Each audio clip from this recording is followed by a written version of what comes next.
ప్రియాంక మృతికి సంతాపం. రాజమండ్రిలో YCP youth candle rally. Mall manager ని నిలదీసిన యువజన నేత. పెద్ది కుటుంబానికి కేసీఆర్ పరామర్శ. కుటుంబ సభ్యులకి ధైర్యం చెప్పిన అధినేత. పార్టీ తరపున 2,25,00,000 రూపాయల సాయం. ఎమ్మెల్యే దామచర్ల అరాచకాలు పెరిగిపోయాయి. అవినీతిపై విచారణ జరపాలి. జనసేన నేత బాలినేని సంచలన కామెంట్స్. కూటమిలో చిచ్చు పెట్టేందుకే ఆరోపణలు. ఇసుక అక్రమ రవాణాపై ఎక్కడికైనా చర్చకు వస్తాం. బాలినేనికి దామచర్ల కౌంటర్. కర్నూలు జిల్లా ఆదోనిలో ఉద్రిక్తత. వైసీపీ ఆఫీస్కి వెళ్లేందుకు పార్థసారథి యత్నం. ఎమ్మెల్యేని అడ్డుకున్న పోలీసులు.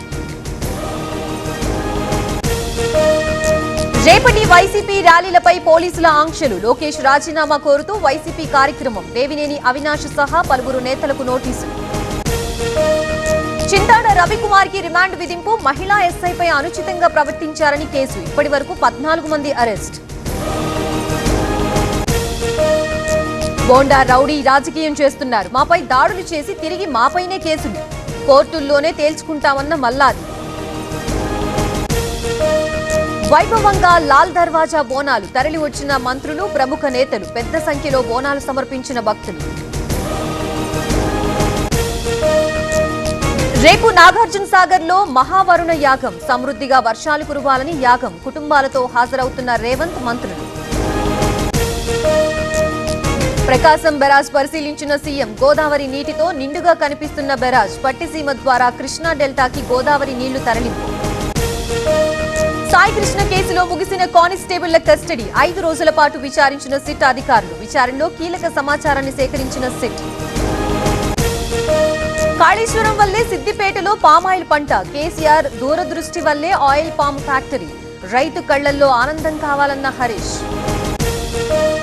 ఆదివాసీల్ని అడవికి దూరం చేసే కుట్ర. కేంద్రం అండతో అధికారులు రెచ్చిపోతున్నారు. అకృత్యాలపై న్యాయ పోరాటానికి స్వయం పిలుపు. గుంటూరు శివారులో ప్రమాదం. ఒకరు మృతి, మరొకరికి తీవ్ర గాయాలు. మృతురాలు ఐపీఎస్ కుమార్తె ఆసిఫాగా గుర్తింపు. తిరుమలలో మరో దళారీ ముఠాకి చెక్. నకిలీ ఆధార్లతో గదులు. అధిక ధరలకి అమ్మకం. 6గురిని అరెస్ట్ చేసిన పోలీసులు. యాదాద్రిలో ఎస్ఓటీ పోలీసుల భారీ ఆపరేషన్. 54 కోట్ల రూపాయల విలువైన మెఫెడ్రోన్ స్వాధీనం. నాగ్పూర్ కి తరలిస్తూ ఉండగా పట్టివేత. హైదరాబాద్ లో భారీగా హ్యాష్ ఆయిల్ స్వాధీనం. ఈగల్ ఫోర్స్, అబ్దుల్లాపూర్ మెట్ పోలీసుల ఆపరేషన్. నిందితుడు నరేంద్ర శ్రీనివాస్ అరెస్ట్. మాజీ సీఎం మమత కాన్వేపై దాడి. పోలీసుల సమక్షంలోనే దాడి జరిగిందని ఆరోపణ. దాడితో తమకి సంబంధం లేదన్న బీజేపీ. మహారాష్ట్రలో కుప్పకూలిన ట్రైనీ విమానం. ఎయిర్ స్ట్రిప్ మీద ల్యాండింగ్ సమయంలో ప్రమాదం. సిబ్బంది 2 క్షేమంగా ఉన్నారన్న పోలీసులు. జార్ఖండ్ ప్రభుత్వంతో చర్చలు విఫలం. సర్కారు వివరణపై విద్యార్థుల అసంతృప్తి. జేపీఎస్సీ పరీక్షని రద్దు చేయాలని డిమాండ్.